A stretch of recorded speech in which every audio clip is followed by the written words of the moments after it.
әннің өз сөзінің мағынасын таныңыз ба? Бірінші ән не?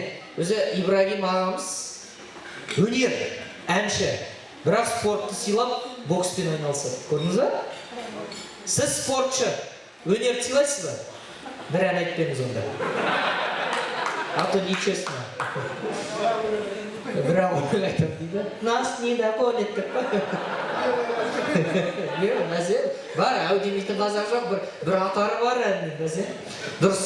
Енді жаңағы Ибрагим ағам тілем айтсақ, көк тудың желбірегені жаныма қуат береді. Сіздердей атпал ерлерің қазақ деп терін төгеді. Қазақ деп біреу жанады, қазақ деп біреу сөнеді.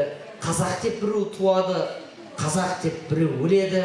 Соларға тек қана керегі көк тудың желбірегені. Көк туды желбіреткен ағама қорғалжындық браттар от души шапалақ береді. Бір-бірін батыр қылатын, бір-бірін ақын қылатын қазақты көргім келеді. Бір-бірін әкім қылатын, бір-бірін батыл қылатын қазақты көргім келеді. Осындай тілекке бауырлар тағы да шапалақ береді. Тектіден қалған текті боп, ізіңді көргім келеді. Үйінде кесте тоқыған қызығыңды көргім келеді. Құлагерден қап қойген дүбірді көргім келеді. Әке деп арттан жүгірген ұлыңды көргім келеді. Келеді бәрін келеді. Алладан сұрасақ бауырлар, Құдайым бәрін береді.